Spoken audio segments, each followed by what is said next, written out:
a loaded question for you. How is your relationship with food? I know that for some of us, food is not just something we eat to nurture ourselves. I know that for me, sugar, sweets, chocolates, crisps as well, are a food I eat not because I really crave it or need it in that moment for physical reasons, but because it's my comfort food. It's where I feed a part of myself that doesn't really need the sugar, but it needs what's behind the idea of the sugar. It's a way to compensate for something that I feel I am missing in that moment. Comfort food. To get that comfort, I don't feel I'm getting any other way. And for me, this started very early on in my life when I felt that my soul wasn't really being seen or fed. So I turned to sugar, to sweets, to chocolate. All my little pocket money would go onto sweets. I have noticed a huge evolution in the way that I eat. I have become much more in touch with, am I hungry? What am I hungry for? And to stop for that second before I automatically reach for the chocolate. And this is a trick that I learned from a book called Women, Food and God that I want to offer you today. If food for you too is a source of comfort, is a source of feeding yourself emotionally, comforting yourself emotionally, going to fulfill a need that you have that sits behind the food idea, then I have found this trick incredibly helpful. When you feel the need to reach for something that you're not really physiologically hungry for, but emotionally hungry for, go for it.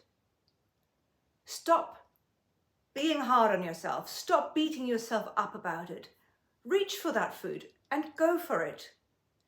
If you can, start being curious about it. What is that need that I'm now feeding with food? What is really going on here for me?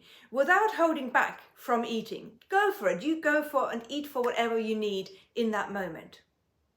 Add that little curiosity, that interest in, okay, what is going on behind the scenes?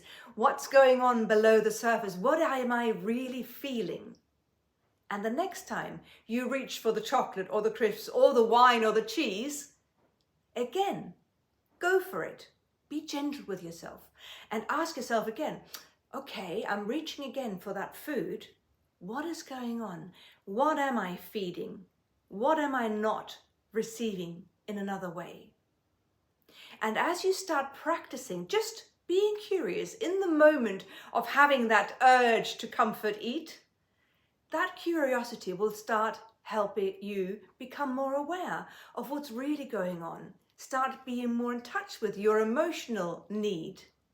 And as you practice this extra little step, there may come a time, as it has for me, where you may say, well, actually, what I really want right now is not chocolate. What will really help me feel better, more wholesome, more comforted emotionally right now is going for a walk, exercising, having a snooze, asking someone for a hug, making a call to a friend. As you start connecting to the need below the need for comfort food, you start to really understand what's going on for me, and you'll be able to nurture yourself and feed yourself with what you really need.